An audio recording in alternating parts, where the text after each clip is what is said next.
Hi all, welcome and welcome back. If you've seen us before, today we're discussing Botox.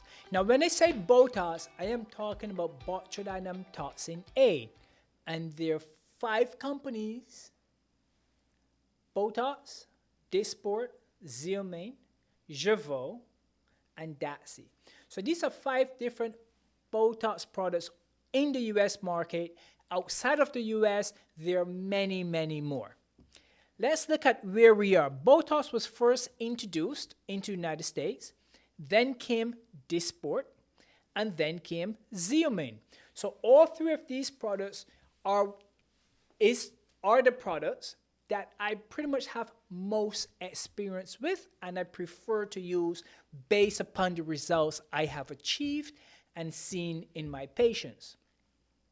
I will tell you there are slight differences in these 3 products. No 2 products can ever be the same being marketed in one country. And therefore, the biggest difference between all 3 of these products is the concentration of active molecule that's doing the job. For example, all of these products are shipped in powder form. So if I open the caps of these products, you will find that there's no spill. And there's no spill because each of these products, such as Botox, comes in a powder form. And they all look the same. Why is that? Because they are the same. The only difference is that one of these products has a higher concentration of the active particle that's doing the job for you. This does not mean that one product is better than the other, but what it does mean is that they will offer you different things based upon that.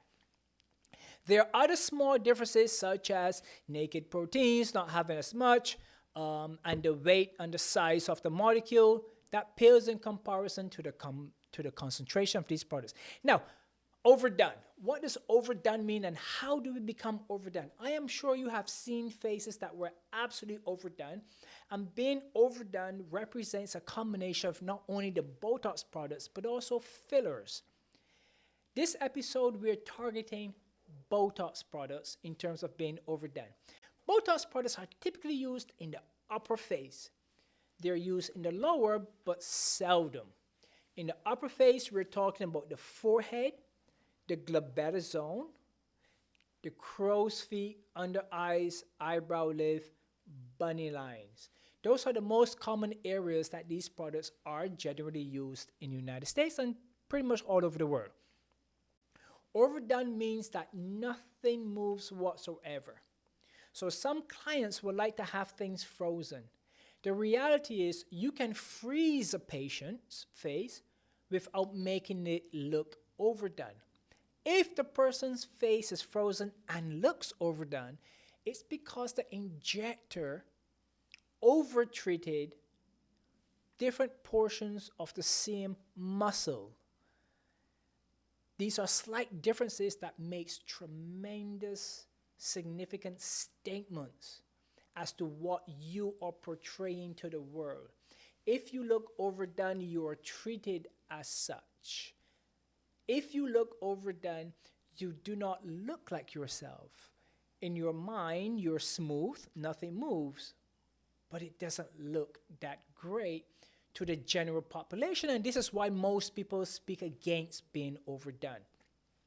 It's very easy to be overdone unless your injector understands the nature, the type, the fullness, the size of the muscle being treated. One of the most common areas that are overdone is the forehead. The forehead muscles, called the frontalis muscles, regulates the eyebrows. So eyebrows don't have an eyebrow muscle. The eyebrow is manipulated by the forehead muscles. So these forehead muscles either raise the brow or not. And what happens when you're overdone is you can no longer raise the brow, and the brow is heavy or lower. Even if the brow is not lower, it feels uncomfortable. It doesn't mean that you will never have this, but if you ever have it, you must consult and let your injector know so that they can retreat the next time around. When you're overdone, your eyebrows will go flat. And so you will miss your natural arc, which changes your face. As your arc gets flat, it will create fullness with the upper eyelid. That fullness with the upper lid actually makes you look older because this occurs with time. Time creates hooding. Overdone forehead creates hooding laterally, but it also creates hooding medially. The hooding medially is not as easily noticed by you because we don't look at the medial portion as shaping the brow. The reality is when the medial side is hooded, it really puts a lot of pressure on the upper inner eyelid, which makes the face appear slightly older. And some of these changes are subtle but significant. Second area for overdone face is the crow's feet. We can have smoothness on the crow's feet, but if it's overdone, then the eyes look slightly lower or sad. What does that mean? The lateral portion of your eye has a circular muscle. When that's overdone, it rests upon the cheek, and so horizontal lines can occur under the eyes.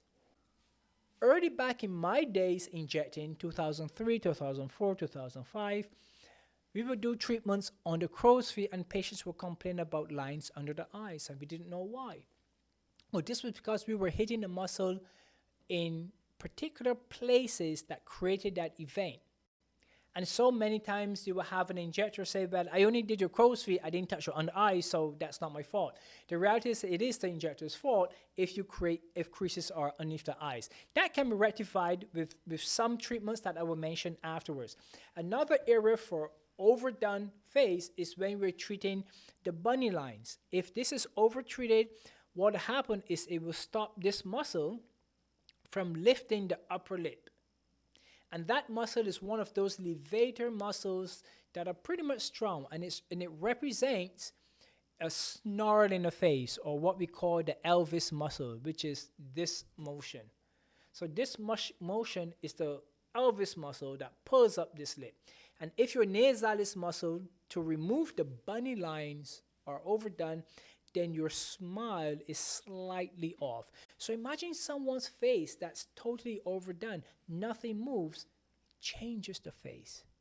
And so you're going from a beautiful Botox result to an overdone Botox result with you not knowing the difference, but others can see that difference. And this is one of the perils in overdoing the face. Most of the time, the client doesn't see it unless it's significant in one area. Let's look at how do we treat an overdone face.